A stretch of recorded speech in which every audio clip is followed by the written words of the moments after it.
വാർത്തയിലേക്ക് വിശദമായി. പങ്കാളിയുമായുള്ള പ്രശ്നങ്ങളും സൈബർ ആക്രമണവുമാണ് ട്രാൻസ്മെൻ പ്രവീൺ നാഥ് ജീവനൊടുക്കാൻ കാരണമെന്ന് കുടുംബം. കരിയറിനെ കുറിച്ചുള്ള ആശങ്കയും ഉണ്ടായിരുന്നു.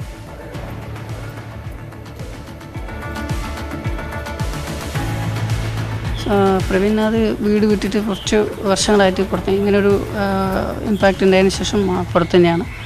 മാരേജും എല്ലാം അവളുടെ ഇഷ്ടപ്രകാരമാണ് അവൾ ചെയ്തത്. സ്വാഭാവികമായിട്ട് ഹോർമോണിൻ്റെ വേരിയേഷൻ പ്രശ്നങ്ങളും ഇവിടുത്തെ സമൂഹം ഉൾക്കൊള്ളാനുള്ള ബുദ്ധിമുട്ടുകൊണ്ട് അവൾ മാറി താമസിക്കുകയായിരുന്നു. കല്യാണമൊക്കെ അവരുടെ ഇഷ്ടപ്രകാരമായിരുന്നു. ഇപ്പോൾ കുറച്ച് മാസങ്ങളായിട്ട് അവൾ കല്യാണത്തിൻ്റെ ഒരു മാസം മുമ്പ് തന്നെ ഒരു തവണ സൂയിസൈഡ് അറ്റംപ്റ്റ് ചെയ്തതാണ്. അതിൻ്റെ റീസൺ ഈ പറയുന്ന കുട്ടി തന്നെയാണ്. മാനസികമായിട്ടും ഇവർ കല്യാണത്തിന് മുമ്പ് ഒരു അറ്റംപ്റ്റ് കഴിഞ്ഞു. ഒരു 10 ദിവസത്തോളം ഹോസ്പിറ്റൽ അതേ മെഡിക്കൽ കോളേജിൽ തന്നെയാണ്, അവിടെ തന്നെയായിരുന്നു. അവർ ഓൾറെഡി ലിവിങ് ടുഗദറായിരുന്നു. മാരേജ് കഴിഞ്ഞൊരു 1.5 മാസം മുമ്പാണ് മാരേജ് കഴിഞ്ഞത്. ഇതിനു മുമ്പും സ്വാഭാവികമായിട്ട് അറിയാമല്ലോ ഇങ്ങനെ ഇത്തരത്തിലുള്ള ആളുകൾക്ക് ഉണ്ടാകുന്ന ഹോർമോൺ വേരിയേഷൻ അവരുടെ പ്രശ്നങ്ങൾ. അപ്പോൾ അതിൻ്റെ ഭാഗമായിട്ട് ഇത് നമ്മൾ പറഞ്ഞ കേൾക്കൊന്നുമില്ല. സ്വാഭാവികമായിട്ട് അവർ ആ രീതിയിൽ തന്നെയാണ് പോവുക. പക്ഷേ ഇത് കുറച്ച് കൂടിപ്പോയി. അവൾ ഒരു തരം സൈക്കോ എന്നാണ് പറയുന്നത്. ഞാനത് എനിക്ക് ഇതിനെക്കുറിച്ച് അറിയുന്നതുകൊണ്ട് വലിയ പ്രശ്നമില്ലാത്ത രീതിക്ക് വിട്ടതാണ്. ചേച്ചിയാണ് പറഞ്ഞത്. ചേച്ചി എന്ന് വെച്ചാൽ വലിയ മകൾ. അവരുടെ അടുത്ത് ഒരു മരിക്കുന്നതിൻ്റെ ഒരു 4 ദിവസം മുന്നേ ഇവിടെ വീട്ടിൽ വന്നിട്ടുണ്ടായിരുന്നു. ഇപ്പോൾ തലയിൽ 4 സ്റ്റിച്ച് ഉണ്ടായിരുന്നു. അതവിടെ ചെയറും കൊണ്ട് തല്ലിയതാണെന്ന് പറഞ്ഞു. പിന്നെ കഴുത്തിൽ ചെയറിൽ കെട്ടിയിട്ടിട്ട് തുണി തുരുക്കിയിട്ട് അവളെ ഉപദ്രവിക്കായിരുന്നു. അത്ര പുറത്ത് പറയുകയാണെങ്കിൽ നിൻ്റെ വീട്ടിൽ വന്നിട്ട് ഡ്രസ്സില്ലാതെ നിൻ്റെ നാണം കെടുത്തും, നിൻ്റെ കുടുംബത്തിന് നാണം കെടുത്തും ഭീഷണിപ്പെടുത്തിയിട്ടാണ്. ഡിവോഴ്സ് ആയി എന്നുള്ളൊരു അത് പോസ്റ്റ് ഇട്ടിട്ടുണ്ട്. ഞാനും വായിച്ചതാണ്. അത് യാഥാർത്ഥ്യം തന്നെയായിരുന്നു. എന്നുവെച്ചാൽ വേർപിരിയാൻ തന്നെ തീരുമാനിച്ചു. അതിനനുസരിച്ച് പോസ്റ്റ് വിട്ടു. പക്ഷേ ഇവള് ഭീഷണിപ്പെടുത്തിയിട്ട് അത് തിരുത്തിച്ചാണ്. അല്ലാതെ സൈബർ ബുള്ളിങ്ങിൻ്റെ പേരിൽ ചെയ്തതല്ല. ഇവളുമായിട്ട് പൊരുത്തപ്പെടാൻ പറ്റാത്തതിൻ്റെ പേരിൽ ചെയ്തതാണ്. മാനസികവും ശാരീരികമായിട്ട് പീഡനം ഏറ്റിട്ടുണ്ട്. അത് പോസ്റ്റ്മോർട്ടം റിപ്പോർട്ട് വന്നാൽ തന്നെ അറിയാൻ പറ്റും. കാരണം നെറ്റിയിലും കഴുത്തിലും മുറിവുകളുണ്ട്. മരിക്കുന്നതിൻ്റെ ഒരു 4 ദിവസം മുമ്പ് ഇവിടെ വന്നിട്ടുണ്ടായിരുന്നു. ഇവിടെ വന്നിട്ട് ഇത് ചേച്ചിയോട് കരഞ്ഞിട്ടാണ് ഇവിടുന്ന് പോയത്. കഴിഞ്ഞ ആഴ്ച എന്നോട് കാണാൻ വന്നിട്ടുണ്ടായിരുന്നു. അപ്പോൾ ഭയങ്കര ടെൻഷനുണ്ടായിരുന്നു. അപ്പോൾ എന്താ കാര്യം ചോദിച്ചപ്പോൾ ഇങ്ങനെ പ്രശ്നമുണ്ട്, അവൾ ശാരീരികമായിട്ട് ഉപദ്രവിക്കുന്നുണ്ട്, ചെയറും കൂടി തലക്കടിച്ച് കാരണം 3 സ്റ്റിച്ച് ഉണ്ടായിരുന്നു. പിന്നെ അതിനുശേഷം 1-2 പ്രാവശ്യം നല്ല വഴക്ക് കഴിഞ്ഞിട്ടുണ്ടായിരുന്നു ശാരീരികമായിട്ട് തന്നെ. പിന്നെ ഒരു പ്രാവശ്യം ചെയറിൽ കെട്ടിയിട്ടിട്ട് വായിൽ തുണി തുരുകിയിട്ട് നല്ല അടിയടിച്ചു എന്ന് പറഞ്ഞു. കയ്യിലും കഴുത്തിലൊക്കെ പിടിച്ചിട്ട് അവിടെയൊക്കെ മാർക്കും. അവന് ഭക്ഷണം കഴിക്കുമ്പോൾ ഇറക്കാൻ ഭയങ്കര ബുദ്ധിമുട്ടുണ്ടായിരുന്നു. അപ്പോൾ ഡോക്ടറിനെ കാണാൻ പോവാണ്. അപ്പോൾ എന്താ ചെയ്യേണ്ടതെന്ന് അറിയില്ല, ഇങ്ങനൊരു പ്രശ്നമുണ്ട്. അപ്പം ഞാൻ പറഞ്ഞു ഇങ്ങനെ ഭാര്യ ഭർത്താക്കൾ തമ്മിൽ പ്രശ്നം ഉണ്ടാകാറുണ്ടല്ലോ, അത് കുഴപ്പമില്ല. ശാരീരികമായിട്ട് ഇങ്ങനെ ഉപദ്രവിക്കുക പറയുമ്പോൾ അത് അഡ്ജസ്റ്റ് ചെയ്യാൻ പാടാണ്. അപ്പം നീ അങ്ങനെ ഉണ്ടെങ്കിൽ ഒഴിവാക്കുക, അതാണ് നല്ലത്. ഇങ്ങനെ അടികൊണ്ടിട്ടിരിക്കേണ്ട കാര്യമൊന്നും. എനിക്ക് ഈ ബോഡി ബിൽഡിങ്ങിൽ ഇറങ്ങിക്കഴിഞ്ഞ് പറഞ്ഞാൽ അവന് അതിൻ്റെതായ ഫ്യൂച്ചർ ഉണ്ടല്ലോ. നീ അതിൻ്റെ കോൺസെൻട്രേഷൻ ചെയ്യും, അല്ലാതെ ഇവളുടെ പുറകെ പോകണ്ട. നീ നിൻ്റെ കാര്യം നോക്കുന്നത് ശരി ചെയ്യുക, അത് ഞാൻ നോക്കിയിട്ട് ചെയ്യുക, കുഴപ്പമൊന്നുമില്ല. അതിനിടെ പ്രവീൺ നാഥിന്റെ പങ്കാളിയും ആത്മഹത്യയ്ക്ക് ശ്രമിച്ചു. പ്രസാദ് ഉടുമ്പശ്ശേരി വിവരങ്ങളുമായി ചേരുന്നു. പ്രസാദ്, സൈബർ ആക്രമണത്തെ തുടർന്ന് ആത്മഹത്യയ്ക്ക് ശ്രമിച്ചു പ്രവീൺ നാഥ് എന്നതായിരുന്നു ആദ്യമൊക്കെ വന്നിരുന്ന വാർത്ത. പക്ഷേ ഇപ്പോൾ കുടുംബം അത് പൂർണ്ണമായും നിഷേധിക്കുകയാണ്. സഹോദരിയും സഹോദരനുമാണ് നമ്മളോട് പ്രതികരിച്ചത്. സൈബർ ആക്രമണത്തെ തുടർന്നല്ല, പങ്കാളിയിൽ നിന്നുള്ള മർദ്ദനമേറ്റിരുന്നു. അവർ തമ്മിലുള്ള പ്രശ്നങ്ങളാണ് ആത്മഹത്യയിലേക്ക് നയിച്ചത് എന്നാണ് ഇപ്പോൾ കുടുംബം പറയുന്നത്. എന്താണ് അവർ വിശദമാക്കിയ കാര്യങ്ങൾ?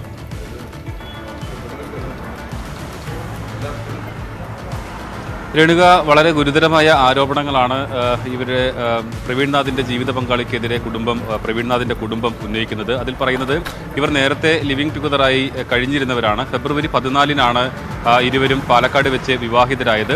അതിനു മുൻപും ഈ പ്രവീൺ നാഥിനെ ഇവർ പങ്കാളി മർദ്ദിച്ചിരുന്നു എന്നുള്ളതാണ്. ആ സമയത്ത് ഒരു ആത്മഹത്യാ ശ്രമം പ്രവീൺ നാഥ് നടത്തിയിരുന്നു. അതിനുശേഷം വിവാഹത്തിന് ശേഷം ക്രൂരമായ മർദ്ദനം ഏൽക്കേണ്ടി വന്നിരുന്നു എന്നതും കുടുംബം ആരോപിക്കുന്നുണ്ട്. പ്രവീൺ നാഥിൻ്റെ സഹോദരനും സഹോദരിയുമാണ് ഈ ആരോപണം ഉന്നയിക്കുന്നത്. കഴിഞ്ഞ 4 ദിവസം മുമ്പ് ഈ വീട്ടിൽ വരികയും സഹോദരിയോട് ഇക്കാര്യങ്ങളെല്ലാം തന്നെ പറയുകയും ചെയ്തിരുന്നു. അന്ന് വന്നപ്പോൾ പ്രവീൺ നാഥിൻ്റെ നെറ്റിയിൽ ഒരു മുറിവുണ്ടായിരുന്നു. ഇത് ചൂണ്ടിക്കാണിച്ചപ്പോഴാണ് തനിക്ക് ഏൽക്കേണ്ടി വന്ന ഈ പീഡനങ്ങളെക്കുറിച്ചും മർദ്ദനത്തെക്കുറിച്ചുമെല്ലാം പ്രവീൺ നാഥ് സഹോദരിയോട് പറയുന്നത്.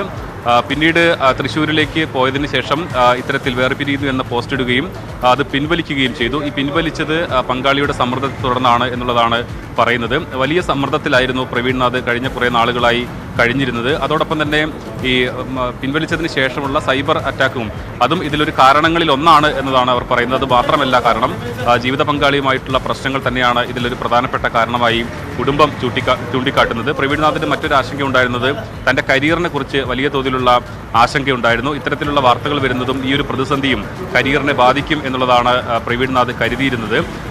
അത്രത്തോളം നേരത്തെ മിസ്റ്റർ കേരളയെല്ലാമായി മാറിയ പ്രവീൺനാഥിന് ആ ഒരു കരിയറിൽ വലിയ പ്രതീക്ഷയാണ് ഉണ്ടായിരുന്നത്. അതെല്ലാം തന്നെ വലിയ തോതിൽ നിരാശനാക്കിയിരുന്നതായും ഇവർ കുടുംബം ആരോപിക്കുന്നുണ്ട്.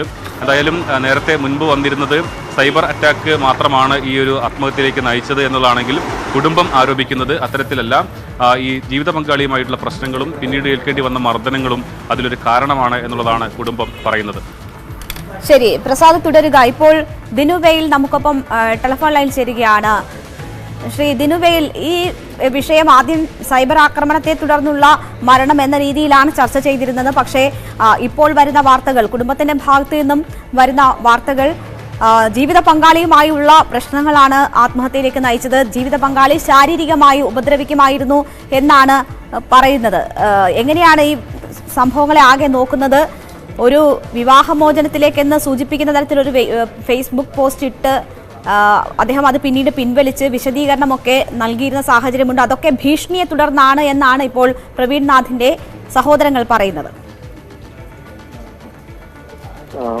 ഒരു വ്യക്തി അദ്ദേഹത്തിന്റെ ജീവിതവുമായി ബന്ധപ്പെട്ട് പങ്കുവച്ച വളരെ സ്വകാര്യമായിട്ടുള്ള ഒരു കാര്യത്തെ സോഷ്യൽ മീഡിയ സ്പേസിനകത്ത് വളരെ വലിയൊരു ലിങ്കിങ്ങിന് അദ്ദേഹം വിധേയമായി എന്നുള്ളത് ഒരു യാഥാർത്ഥ്യമാണ്. ആ കാര്യം പ്രസ്തുത വ്യക്തിയുടെ മെന്റൽ ട്രോമയ്ക്ക് കാരണമായിട്ടുണ്ട് എന്നുള്ളത് അദ്ദേഹം തന്നെ ഫേസ്ബുക്കിനകത്ത് കുറിക്കുകയും കമന്റുകൾക്കകത്ത് മറ്റനേകം സ്പേസുകൾക്കകത്ത് ഇത് വലിയ രീതിയിൽ മെന്റൽ ട്രോമ ഉണ്ടാക്കിയിട്ടുണ്ട് എന്നുള്ളത് അതിനകത്ത് വളരെ കൃത്യമായി പറയുന്നുണ്ട്.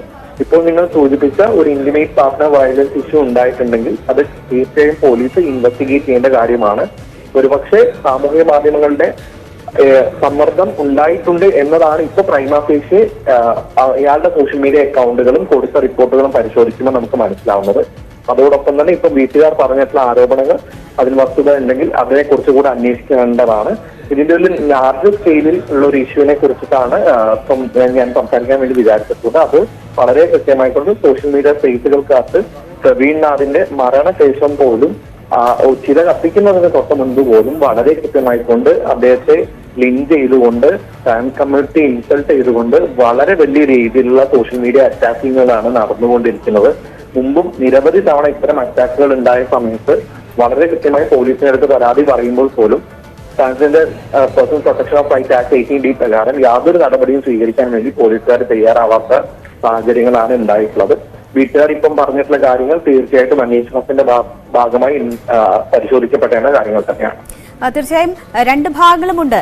എങ്കിലും അവർ തമ്മിലുള്ള പ്രശ്നങ്ങളിലേക്ക് കൂടി വിരൽ ചൂണ്ടുന്നുണ്ട് കുടുംബം. പല മുറിവിന്റെ പാടുകളും പ്രവീൺനാഥിന്റെ ശരീരത്തിൽ ഉണ്ടായിരുന്നു. ഇവർ ലിവിംഗ് ടുഗദർ ആയിരുന്നപ്പോൾ പോലും ഇത്തരം പ്രശ്നങ്ങൾ ഉണ്ടായിരുന്നു. സൈക്കോ ആണ് എന്ന ആ ഒരു വാക്ക് ഉപയോഗിച്ചുകൊണ്ട് പോലും ഐഷുവിന്റെ കാര്യം, റിഷാന ഐഷു എന്ന ജീവിത പങ്കാളിയെ ഈ സഹോദരങ്ങൾ പറയുന്നുണ്ട്. ഈ പരിക്ക് ഒക്കെ ശരീരത്തിൽ ഉണ്ടായിരുന്നു. ഈ പോസ്റ്റ് ഇട്ടതിന് ശേഷം അത് തിരുത്തിച്ചത് പോലും ഭീഷണിയിലൂടെയാണ് എന്നൊക്കെയാണ് പറയുന്നത്. നമുക്കറിയാം ആ സമൂഹത്തിൽ നിന്ന് ഉയർന്നു വന്ന ഇപ്പോൾ കേരള മിസ്റ്റർ കേരളയായി അവരുടെ ഒരു പ്രതിനിധിയായി അഭിമാനത്തോടുകൂടി മുന്നോട്ട് പോകുന്ന ഒരു വ്യക്തിക്കാണ് ഇങ്ങനെ ഒരു സാഹചര്യം നേരിടേണ്ടി വരുന്നത്. അപ്പോൾ ഇതിനെ സമൂഹം സമീപിച്ച രീതി അത് വളരെ മോശമായി പോയി എന്നൊരു ചിന്ത താങ്കൾക്കുണ്ടോ? തീർച്ചയായിട്ടും ഉണ്ട്. വളരെ ഈ കുറച്ചു മുൻപ് ദിവസങ്ങൾക്ക് മുമ്പാണ് യെസ് കേരള എന്ന് പറഞ്ഞുകൊണ്ട് തിരുവനന്തപുരത്ത് രജിസ്ട്രേഷനോട് കൂടിയൊരു സംഘടന അവരുടെ ഒരേ ഒരു അജണ്ട എന്ന് പറയുന്നത് ട്രാൻസ്ജെൻഡർ സമൂഹങ്ങൾക്കെതിരെ നിൽക്കുകയാണെന്ന് പറഞ്ഞുകൊണ്ട് പ്രഖ്യാപിച്ചുകൊണ്ടാണ് അവർക്ക് രജിസ്ട്രേഷൻ പോലും കിട്ടിയിട്ടുള്ളത്. സർക്കാരിന്റെ അംഗീകാരത്തോടു കൂടിയാണ് പ്രസ്തുത സംഘടന കേരളത്തിൽ ഇനി ജോൺ സമുദായത്തിനെതിരെ ബോധവൽക്കരണം നടത്താൻ വേണ്ടി പോകുന്നത്. നിരന്തരം എന്തിനു വേണ്ടിയിട്ടാണോ പ്രവീൺ എല്ലാ കാലത്തും നിലകൊണ്ടത്, ട്രാൻസ് കമ്മ്യൂണിറ്റിയുടെ റൈറ്റ്സിന് വേണ്ടിയിട്ടാണ് പ്രവീൺ എല്ലാ കാലത്തും നിലകൊണ്ടിട്ടുള്ളത്. വളരെ കൃത്യമായി ഞങ്ങൾ പോലും നടത്തുന്ന ദിശയുടെ SRS സർജറിയുമായി ബന്ധപ്പെട്ട് കേരള ഹൈക്കോടതിയിൽ കൊടുത്ത പെറ്റീഷനിലെ ഒന്നാമത്തെ പെറ്റീഷണർ പ്രവീൺനാഥായിരുന്നു. പ്രസ്തുത കേസ് ഇപ്പോൾ നടന്നുകൊണ്ടിരിക്കുന്ന ഹൈക്കോടതി. ഇത്തരത്തിൽ പ്രവീൺ ഒരു ജീവിതകാലം മൊത്തം എന്തിനു വേണ്ടിയിട്ടാണോ എഫേർട്ട് എടുത്തത്, ആ എഫേർട്ടിനെ മൊത്തം റദ്ദ് ചെയ്തുകൊണ്ട് ഇത് ട്രാൻസ് കമ്മ്യൂണിറ്റിയുടെ എന്തോ സൈക്കോളജിക്കൽ ഇഷ്യൂ എന്ന നിലയിൽ അവതരിപ്പിച്ചുകൊണ്ട് വീണ്ടും കമ്മ്യൂണിറ്റിക്കെതിരെ നിർത്താൻ വേണ്ടിയിട്ടാണ് സോഷ്യൽ മീഡിയ സ്പേസിന്റെ അകത്ത് ഇപ്പം കാര്യങ്ങൾ നടന്നുകൊണ്ടിരിക്കുന്നത്. ശ്രീ ദിനു, അങ്ങനെ ഒരു നീക്കം നടക്കുമ്പോൾ തന്നെയാണ് ഇപ്പോൾ ഇവരുടെ വീട്ടുകാരുടെ ഭാഗത്തു നിന്നും ഇങ്ങനെ ഒരു ആരോപണം ഉണ്ടാകുന്നത്. സ്വാഭാവികമായും അത് ഏറ്റെടുത്തുകൊണ്ടായിരിക്കും ഇനി ഈ രീതിയിൽ വിമർശനം ഉന്നയിക്കുന്നവർ അല്ലെങ്കിൽ ഈ രീതിയിൽ അജണ്ട വെച്ച് പ്രവർത്തിക്കുന്നവർ മുന്നോട്ട് പോവുക. നമുക്കറിയാം, ഏതൊരു സാധാരണ മനുഷ്യന്റെയും ജീവിതത്തിൽ പ്രശ്നങ്ങൾ ഉണ്ടാകും, കുടുംബ പ്രശ്നങ്ങൾ ഉണ്ടാകും. അതൊരു പക്ഷേ വിവാഹമോചനത്തിലേക്കൊക്കെ പോവും. വിവാഹമോചന കണക്കുകൾ എങ്ങനെ ഉയരുന്നു എന്നത് നമുക്കറിയാം. അക്രമ സംഭവങ്ങൾ എത്രമാത്രം കൂടുന്നു, അത് ഏറ്റവും അടുത്ത ബന്ധുക്കൾക്കിടയിൽ അക്രമ സംഭവങ്ങളുടെ വർധന എത്രമാത്രം ഉണ്ടെന്നൊക്കെ അറിയാം. അപ്പോൾ ആ വിഷയവും ഇതും തമ്മിൽ കൂട്ടിക്കുഴക്കേണ്ടതില്ല. അത് വേറെയായി തന്നെ കണക്കാക്കണം, പരിഗണിക്കണം. അതിനെ ആ നിലയിൽ തന്നെ നിയമപരമായി സമീപിക്കണം എന്നതാണോ താങ്കളുടെ അഭിപ്രായം? തീർച്ചയായിട്ടും. നമുക്കറിയാവുന്ന പോലെ ഇന്ത്യയിൽ ഏറ്റവും അധികം ഇന്റിമേറ്റ് പാർട്ട്ണർ വയലൻസ് നടക്കുന്നത് ഹെറ്ററോസെക്ഷൽ കപ്പിൾസിനിടയിലാണെന്നുള്ളത് നമ്മുടെ മുന്നിലുള്ള എല്ലാ തെളിവുകളും നമ്മൾ സംസാരിക്കുന്ന കാര്യം തന്നെയാണ്. ആ ഒരു അടിസ്ഥാനത്തിൽ ഒരിക്കലും ഇത്തരത്തിൽ എന്തെങ്കിലും സംഭവിച്ചിട്ടുണ്ടെങ്കിൽ അതൊരിക്കലും ട്രാൻസ്പേഴ്സൺ ആയതുകൊണ്ടല്ല പങ്കാളി കമ്മിറ്റ് ചെയ്തിട്ടുണ്ടായിരിക്കുക, മറിച്ച് ഇന്റിമേറ്റ് പാർട്ട്ണർ വയലൻസ് നടത്തുന്ന ഒരു വ്യക്തി ആയതുകൊണ്ടാണ്. ഞാൻ മനസ്സിലാക്കുന്നത് നിലവിൽ അവർ ആശുപത്രിയിൽ അവരും അഡ്മിറ്റ് ആണ്, ആത്മഹത്യാ ശ്രമത്തെ തുടർന്ന് അവർ ആശുപത്രിയിൽ അഡ്മിറ്റ് ആണ് എന്നുള്ളതാണ് അവർ പറയുന്നത്. അത്തരം ഒരു സാഹചര്യത്തിൽ അവർ ചികിത്സയിൽ നിൽക്കുന്ന സാഹചര്യത്തിൽ ആ വിഷയത്തിൽ പ്രസ്തുത വിഷയത്തിൽ ഇപ്പോൾ കൂടുതൽ വിശദീകരണം കമന്റ് ചെയ്യാൻ വേണ്ടി മാനസികമായി ബന്ധപ്പെടും. ശരി, വളരെ നന്ദി ദിനുവയിൽ ഈ അവസരത്തിൽ ഞങ്ങളോട് സഹകരിച്ചതിന്. ഏതായാലും റിഷാന ഐഷു എന്ന് പറയുന്ന ട്രാൻസ് വുമൺ അവരിപ്പോൾ ആത്മഹത്യാ ശ്രമത്തെ തുടർന്ന് ചികിത്സയിലാണ്. അവർ ശാരീരികമായി ആക്രമിക്കുമായിരുന്നു, അതാണ് ആത്മഹത്യയിലേക്ക് നയിച്ച സംഭവം എന്നാണ് പ്രവീൺ നാഥിന്റെ സഹോദരങ്ങൾ ഇപ്പോൾ ന്യൂസ് 18നോട് വെളിപ്പെടുത്തിയിട്ടുള്ള കാര്യം. ഇപ്പോൾ നമുക്കൊപ്പം അതുൽ PB ക്യൂർ ആക്ടിവിസ്റ്റ് കൂടി ടെലിഫോൺ ലൈനിൽ ചേരുകയാണ്. ശ്രീ അതുൽ, ഇവിടെ ഇപ്പോൾ സഹോദരങ്ങളുടെ ഈ വെളിപ്പെടുത്തൽ അത് വളരെ ഗൗരവമുള്ള സംഭവമാണ്. ശാരീരികമായി നിരന്തരം മർദ്ദിക്കുമായിരുന്നു, അതാണ് ഇത്തരം ഒരു ആത്മഹത്യയിലേക്ക് നയിച്ചതെന്ന് അവർ പറയുന്നു. നമുക്കറിയാം പ്രവീൺ നാഥ് ഇത്തരം സൈബർ ആക്രമണങ്ങളൊക്കെ ഒരുപാട് നേരിട്ടിട്ടുള്ള വ്യക്തിയാണ്. അതിനുശേഷം പൊതുസമൂഹത്തിന് മുന്നിലേക്ക് വരികയും ആ സ്വത്തും ഉയർത്തിപ്പിടിച്ചുകൊണ്ട് അവർക്ക് മുന്നിൽ അതിൽ വിജയിയായി ജീവിച്ച് മാതൃക സൃഷ്ടിച്ച വ്യക്തിയാണ്. അങ്ങനെ ഒരു വ്യക്തി ഏതെങ്കിലും തരത്തിലൊരു സൈബർ ആക്രമണത്തിന് മുന്നിൽ പതറി ആത്മഹത്യയിലേക്ക് പോയോ എന്ന് കുറച്ചു പേരെങ്കിലും സംശയിക്കും. അപ്പോൾ ഈ കുടുംബാംഗങ്ങൾ പറയുന്ന കാര്യത്തെ ഏത് നിലയ്ക്ക് നമ്മൾ കാണണം? തീർച്ചയായിട്ടും ഇത് എന്താന്ന് വെച്ചാല് കുടുംബാംഗങ്ങൾ പറയുന്ന കാര്യങ്ങൾ അതിൽ എത്രത്തോളം വ്യക്തത ഉണ്ടെന്നതിനെ കുറിച്ച് എനിക്ക് അറിയില്ല. കാരണം ഇപ്പോഴും നിലവിലെ ശരീരത്തിലെ മുറിവുപാടുകളെ കുറിച്ചും ഇപ്പം ഞാൻ നിലവിലെ സ്ഥലത്തെ തൃശ്ശൂർ മെഡിക്കൽ കോളേജിലെ മോർച്ചറിക്ക് മുന്നിലാണ് നിൽക്കുന്നത്. ഇപ്പം പ്രവീണിന്റെ പോസ്റ്റ്മോർട്ടം ചടങ്ങുകൾ നടന്നുകൊണ്ടിരിക്കുകയാണ്. ഏതാനും അരമണിക്കൂറിനുള്ളിൽ തന്നെ പോസ്റ്റ്മോർട്ടം ചടങ്ങുകൾ കഴിഞ്ഞ് നമ്മൾ തൃശ്ശൂർ ഇൻഡോർ സ്റ്റേഡിയത്തിൽ 12 മണി തൊട്ട് 1 മണി വരെ പൊതുദർശനത്തിന് വെക്കുന്ന ഒരു ചടങ്ങ് കൂടെ ഉണ്ട്. അപ്പൊ അതുമായിട്ട് ബന്ധപ്പെട്ട് ഇപ്പൊ നിലവിലെ സോഷ്യൽ മീഡിയ ഉൾപ്പെടെയുള്ള പ്ലാറ്റ്ഫോമുകളിൽ ഇവരെ കുറിച്ചും ഇവരെ വളരെ മോശപ്പെട്ട രീതിയിൽ ചിത്രീകരിക്കുന്ന തരത്തില് ഒരുപാട് പരാമർശങ്ങൾ വന്നിട്ടുണ്ട്. അതോടൊപ്പം തന്നെ ഇവരുടെ ബന്ധുക്കളും ഇതേപോലെ തന്നെ ഈ ട്രാൻസ് വുമൺ ആയിട്ടുള്ള ഈ കുട്ടിയെ എതിരായി സംസാരിച്ചതായിട്ടും അറിയപ്പെട്ടു. അതിനെക്കുറിച്ച് എനിക്ക് കൂടുതലായിട്ടുള്ള വ്യക്തതയില്ല.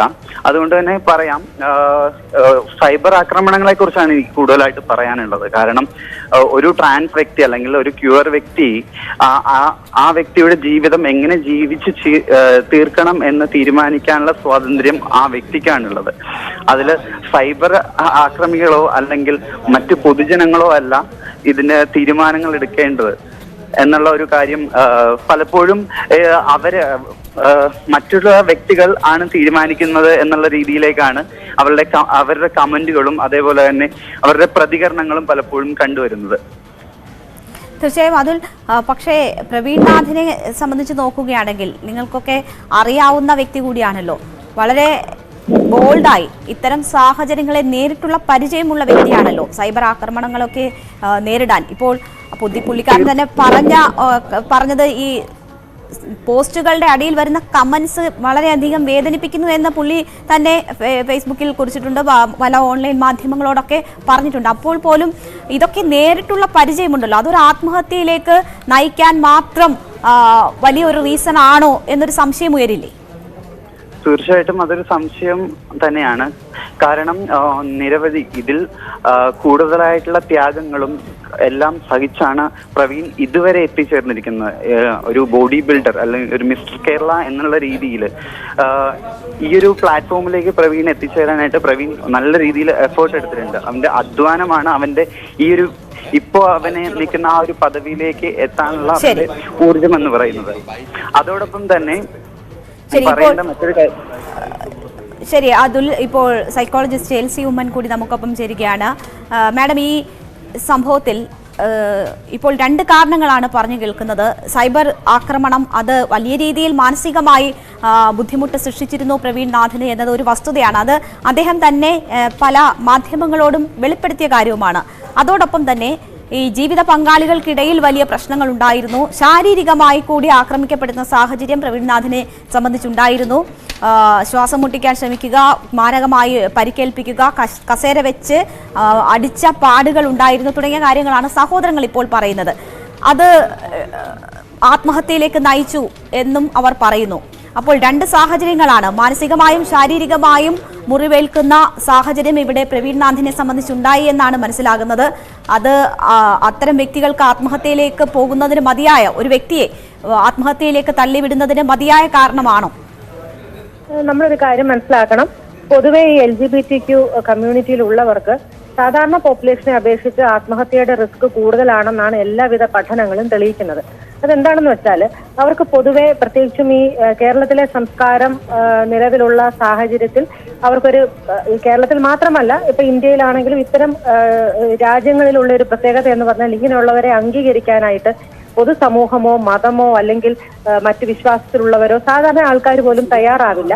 കാരണം അവരൊക്കെ ഇനി ഇത് പഠിച്ചു വരണം, എന്താണ് ഇത്തരം വ്യക്തികളുടെ പ്രത്യേകതയെന്നും ഇവരും ഒരു നോർമൽ ആണെന്നും ഇവർ സാധാരണ ജനങ്ങളിൽ ഉൾപ്പെടുന്നവരാണെന്നും ആ കൂട്ടത്തിലുള്ള ആൾക്കാരാണെന്നും എന്നുള്ള ഒരു അറിവ് ഒക്കെ നമ്മുടെ സമൂഹത്തിൽ ഇനി വരണമെങ്കിൽ ഒരുപാട് വർഷങ്ങൾ നമ്മൾ കാത്തിരിക്കേണ്ടിയിരിക്കുന്നു. അപ്പോൾ ആ ഒരു സ്ഥിതിവിശേഷം തുടരുന്നിടത്തോളം കാലം ഇവർക്ക് എല്ലാ കോണിൽ നിന്നും അവജ്ഞയും പരിഹാസവും അല്ലെങ്കിൽ ഒറ്റപ്പെടുത്തലും ഒക്കെ അവർ അനുഭവിക്കേണ്ടി വരുന്നു. അപ്പോൾ പൊതുവെ ഇങ്ങനെ ഒരു സാഹചര്യം നിലവിലുള്ളത് കൊണ്ട് തന്നെ അവർക്ക് മറ്റുള്ളവരെക്കാട്ടിലും സമ്മർദ്ദം കൂടുതലാണ്. അതുകൊണ്ട് തന്നെ മറ്റുള്ളവരെക്കാട്ടിലും വിഷാദ രോഗമോ അല്ലെങ്കിൽ ഉത്കണ്ഠയോ അല്ലെങ്കിൽ മറ്റ് സമ്മർദ്ദം കാരണമുള്ള പ്രശ്നങ്ങൾ ഉടലെടുക്കുന്നതിനുള്ള ഒരു സാഹചര്യവും അവർക്ക് കൂടുതലാണ്, ആ റിസ്ക് കൂടുതലാണ്. അതുകൊണ്ട് തന്നെ സൂയിസൈഡിന്റെ റിസ്ക്കും കൂടുതലാണ്. അതിപ്പോൾ കേരളത്തിൽ മാത്രമല്ല, ലോകമെമ്പാടുമുള്ള കണക്കുകളും ഇത് തന്നെയാണ് സൂചിപ്പിക്കുന്നത്. ലോകാരോഗ്യ സംഘടനയും ഈ കണക്കുകൾ തന്നെയാണ് സൂചിപ്പിക്കുന്നത്.